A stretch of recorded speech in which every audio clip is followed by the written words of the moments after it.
अस्सलाम वालेकुम, क्या हाल है सबके। उम्मीद है सब खैरियत से होंगे। तो ये देखें जी, मेरी पटारी खुल गई थी और इसमें से क्या निकलेगा, इसमें से निकली है दही जो मैंने रात को जमाया था। और ये मैंने आपको पहले भी एक दिन बताया था दही जमाने का तरीका। तो बहुत अच्छी दही जो थी वो बन गई थी। फिर जी किचन का सारा काम किया। किचन रात से जो बिखरा होता है वो पहला काम सुबह को आके ये होता है कि किचन को साफ़ करना होता है, किचन समेटना था। तो खैर ये मैंने नाश्ता वगैरह करने के बाद फिर किचन की सफाई कर ली थी। किचन को साफ़ करना भी बहुत ज़रूरी होता है, वरना तो काम करने को दिल नहीं करता किचन में। तो वैसे ये किचन इस तरह की हालत में बहुत कम टाइम में ही रहता है। तो बस ये फिर सब्ज़ी वाला आया था, उससे फिर कुछ सब्ज़ियां ख़रीदी। आजकल बेर बहुत अच्छे आ रहे हैं तो बेर ख़रीदे मैंने। और ये खीरे थे, धनिया, सलाद पत्ता और ये शिमला मिर्च वगैरह और ये क्या चपनियाँ होती हैं जो वो ख़रीदी मैंने। फिर आ गया जी दोपहर का टाइम और फिर जो बहुत बड़ा एक मसला होता है पकाने का रोज़ाना का, उसको भी हल करना था। खैर वो मैंने एक रात पहले सोच लिया था कि मैं कल चनों वाले चावल बनाऊंगी। तो उसके लिए मैंने चने भी रात को भिगो के रखे हुए थे, वो मैंने सुबह उठ के बॉयल किए। और बस फिर अगर सोचा हो पहले से तो फिर आपको कुकिंग करना ईजी लगता है। तो फिर ये मैंने चावल बनाने शुरू कर दिए।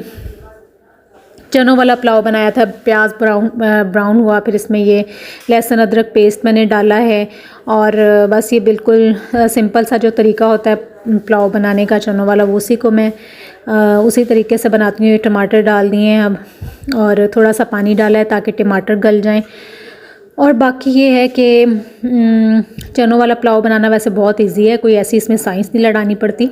तो लेकिन मैंने कहा चले आपको मैं आज का मेन्यू दिखा देती हूँ कि आज मैं खाने में क्या बना रही हूँ। तो मेरी बहुत सारी बहनों की हेल्प हो जाएगी कि वो भी मेरा ये देख के व्लॉग और वो भी नेक्स्ट डे चनों वाला पुलाव भी बना सकती हैं।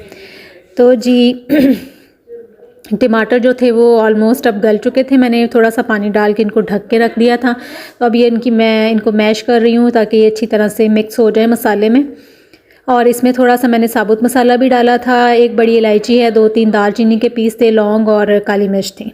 और ये 2 जो बड़े कप थे चनों के वो मैंने डाल दिए हैं इसमें। और ये अदरक जो था वो छोटे छोटे चंक्स किए हुए थे वो मैंने डाले हैं।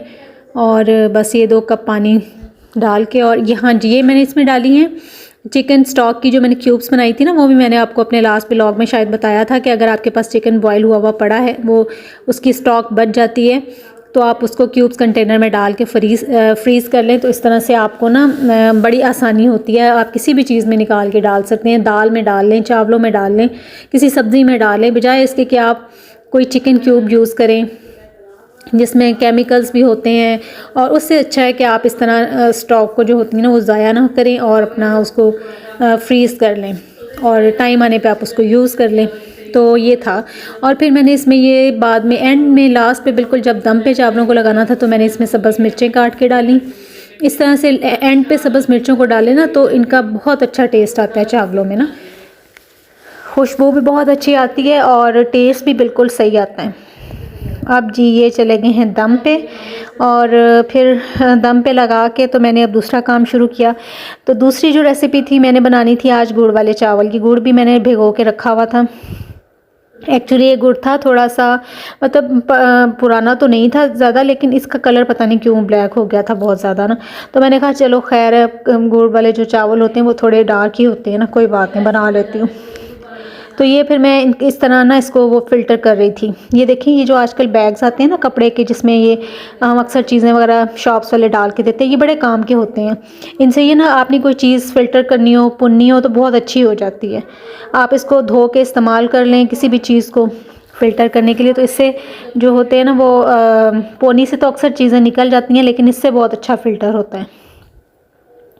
तो ये देखें अब ये मेरा पुलाव जो है वो तैयार हो गया है। बहुत अच्छी शक्ल थी इसकी, ऐसे चावल जो थे वो अलग अलग थे और टेस्ट भी बहुत अच्छा था। देखें बिल्कुल जो था वो ज़्यादा डार्क भी नहीं हुआ था और बहुत ज़्यादा लाइट भी नहीं था।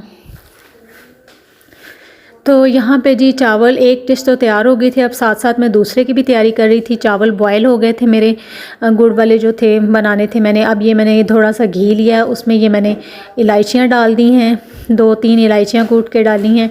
और अब इसमें जो मैंने वो गुड़ जो मेल्ट किया हुआ था ना, तो उसका लिक्विड बनाया हुआ था वो अब मैं इसमें ना डालूँगी। वो तकरीबन बन गया था 1.5 कप, वो उसका लिक्विड बना था गुड़ का, और 1.5 कप ही मेरे चावल थे। अच्छा जी, एक डिश तो तैयार हो गई थी, बच्चों को लग रही थी बहुत शदीद किस्म की भूख, तो फिर उन्होंने अपना खाना टेबल पे रख के तो उसकी जो है ना फ़ौरन से उसका क्लिप ले लिया, और मैं अभी इधर चावल बना रही थी गुड़ वाले। तो गुड़ वाले चावल है ना, जो पहले तो खैर बहुत बना करते थे, मतलब हमारे दादा और पहले बुज़ुर्ग बड़े शौक़ से ये चीज़ें खाया करते थे, लेकिन अब चूँकि बच्चे इतना पसंद नहीं करते हैं, मुझे तो खैर पर्सनली अभी भी बहुत पसंद है गुड़ वाले चावल, लेकिन बच्चे इतने शौक़ से नहीं खाते हैं। लेकिन फिर भी मैं कभी कभार ज़रूर बना लेती हूँ कि खानी चाहिए ऐसी चीज़ें भी। तो ये फिर ये गुड़ वाले चावल ये देखें इस तरह से मैंने बनाए थे। जो वो लिक्विड मैंने गुड़ वाला बनाया था ना, उसको थोड़ा सा मैंने पका लिया है उसमें घी में डाल के, और फिर यहाँ पे ये मैंने चावल जो थे उसमें डाल के अब इसकी अच्छी तरह से मिक्सिंग शुरू कर दी थी। तो ये था जी, ये अब बैठे हैं सालार साहब खाना खा रहे हैं, इनको भी भूख लगी हुई थी। तो यहाँ पे ये मैं बताती हूँ आपको कि आप ना अपने बच्चों को इस तरह से बिठा के उनको ख़ुद खाना खाने की आदत डालें। ये भी मैं आपको एक टिप देती हूँ कि अक्सर जो माएँ कहती हैं कि जी हमारे बच्चे खाना नहीं खाते, कंप्लेंट करती हैं, तो आप उनको शुरू से ही ना बहुत छोटी एज से उनको ख़ुद खाना खाने की आदत डालें। उनको थोड़ा सा प्लेट में डाल के दें और फिर उनसे आप कहें कि आप ख़ुद खाएं। तो इस तरह बच्चों को जो होती है ना, वो ख़ुद खाना खाने की आदत पड़ती है और खाने के मामले में वो तंग नहीं करते हैं बच्चे। तो ये देखें जी, ये चावलों का दम मैंने खोला था और ये अब ये चावल बन गए हैं। यहाँ पे थोड़ा सा ये लग रहा है जैसे ये बहुत चिपके हुए हैं, जुड़े हुए हैं, लेकिन ऐसा नहीं था। ये थोड़ी देर बाद जब ज़रा इनकी स्टीम निकल गई थी ना, तो ये बहुत अच्छे चावल बने थे, टेस्ट भी अच्छा था और अलग अलग भी थे। और ये मैंने ऊपर अब इसके ऊपर चीज़ें डाली हैं, बादाम, किशमिश और खजूर थी कटी हुई, वो डाली है।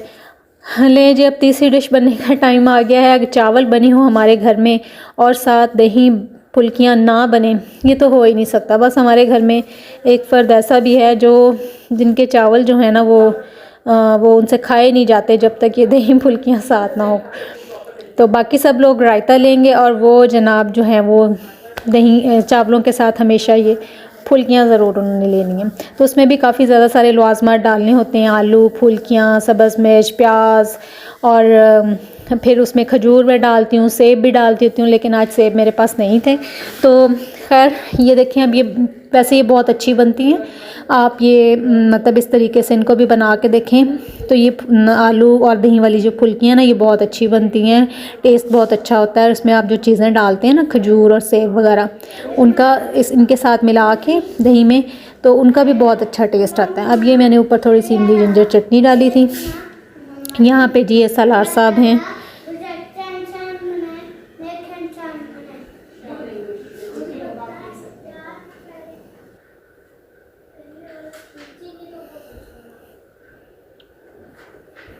अच्छा जी, अब हो गया था शाम का टाइम और मैंने आज लिए थे लेमन ½ kg। ठीक है, मैंने कहा अब ये रमज़ान की भी थोड़ी थोड़ी तैयारी साथ चल रही है, तो मैंने इनको धोया अच्छी तरह से और मैंने अब इनको इसी तरह से ना फ्रीज़ कर दिया है। तो कोई ज़रूरत नहीं है आपको काट के उनका जूस निकालें फिर आप उनको क्यूब में डालें, आप उनको ऐसे भी फ्रीज़ कर सकते हैं। तो अब ये मैंने थोड़ा सा लिक्विड भी बनाया हुआ है जिसमें ग्लिसरीन, लेमन का जूस और गुलाब का अर्क होता है। ये मैंने मिला के तीनों चीज़ों को और किचन में रखा हुआ है। फिर काम शाम करने के बाद हाथों पे इनको मसाज करती हूँ तो हाथ बहुत अच्छे रहते हैं। अब ये विटामिन C सीरम था, ये मैं इस्तेमाल करती हूँ। अच्छा ये देखें, ये बड़ा मज़े का था। मैं शाम को ऊपर गई ना, तो ये देखें जी, ये मैंने आज आपको जहाज़ भी दिखा दिया उड़ता हुआ बिल्कुल करीब से अपनी छत के ऊपर से। तो इसके साथ ही अपनी व्लॉग को एंड करती हूँ। अल्लाह हाफ़िज़।